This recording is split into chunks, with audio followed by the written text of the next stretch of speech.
A day in my life as a work from home mom, solo parent edition. Good day everyone! Here's a glimpse of my day wrapped in a 3-minute vlog. So today is my day off and the end of the month, so parang feel ko mag-unwind ngayon. So for today's vlog, mag-aastang mayaman na naman tayo as a means to celebrate dahil nabayaran na natin ang credit card bills natin mula sa pag-swipe ng December. Another swipe, another iyak na naman tayo next month. Anyway, I just prepared our brunch today, so I cooked some spam and I freeze the rest of it. Ang ginawa ko naman para hindi mag-stick ang sunny side up egg sa stainless pan ko ay naglalagay ako ng coarse salt bago ko ilalagay ang egg sa pan. Di ba baliktad? I also sliced an orange and plated our brunch for today. Syempre, coffee is non-negotiable na rin. Actually, Jeff isn't aware na mag-check-in kami sa hotel ngayon, so iso-surprise ko pa siya mamaya. It's a sudden decision na napagpasyan ko lang the other day.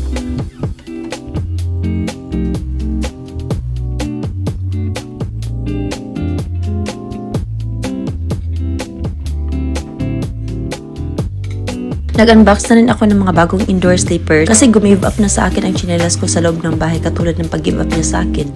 Charing. Wala muna sanang hugot sa 2026. Okay, iba man ang minamanifest natin. I will just drop a link nito sa comment section. At ayun nga, naghanda na ako para makaalis na rin kami dahil hapon na. Check-in is at 3 p.m. at walang idea si Jeff saan kami pupunta. Ang akala lang niya magdi-dinner kami somewhere at nagtaka pa siya bakit maaga kaming umalis. Saka ko pa sinabi sa kanya ang plano namin. Nagpaalam na rin kami kay Cookie kasi bawal mo ang aso doon na more than 25 kilos yata or 20 kilos. Itong chunky oink-oink namin nasa 30 plus kilos man ito. So sa bahay lang siya at babalik rin naman kami kinabukasan. Nag-check-in kami sa 1-bedroom suite and ganito yung itsura niya guys. Mas malaki pa ata to sa bahay ko. Kaya sinagad ko na talaga ang mastang mayaman dito.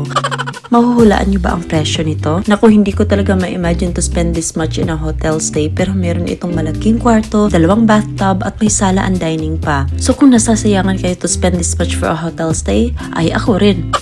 Pero minsan lang naman, di ba? Yung gusto nyo i-treat ang sarili nyo into something luxurious, nakadepende naman yan sa inyo, deserve nyo yan. At saka ka-deserve nyo yan, mapapakamot na lang talaga kayo ng ulo sa bayarin pagkatapos. But always remember, do not purchase something that you cannot afford. So sa mga gumagamit ng credit cards dyan, swipe wisely talaga. Anyway, we just decided na dito na lang rin mag-dinner at ang ganda pa ng city view dito. We took the buffet meal for dinner and worth it naman siya kasi may sirloin steak and this very tender beef. May iba't iba ring klase ng meat options and seafoods like squid and shrimps. Natugtog pa yung isa sa mga paborito kong OPM songs, yung Kanlungan. Napaka-nostalgic niyan sa akin. We wrapped the night with some desserts at nag-part 2 panghap ng pistachio gelato dito. We woke up with a very nice weather ngayon and syempre to get our money's worth, lantakan talaga ang breakfast buffet. Oy, I love na ang daming food choices dito. May mga ham and beans, fried chicken and meatloaf, mga tinapay and pastries, mga dried fish. Naku, gusto ko yan sa breakfast. Tapos mga slices of cheese and kimbap. Ang salad section pero skip ko yan dahil usually kinakain ko na yan sa brunch ko.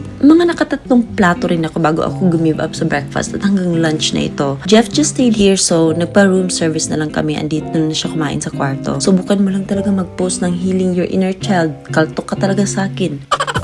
Hindi nga ako na nakaranas makapag-hotel nung bata pa ako. Maya-maya, it's our time to check out. And nung umuwi ako, binilhan ko na si Cookie ng treats at new toy at sinama ko na rin siya para mag-dinner dito malapit sa amin. I just had some burger and fries and we wrapped our weekend with a mango float na ginawa namin kahapon. And syempre, masarap yun kainin sa harap ng TV. Kaya mag-Netflix and chill muna ako kasi day off ko pa naman tonight and started watching the new season of Bridgerton. So that's how our weekend went and what a good start of February. Thank you so much for watching. Bye!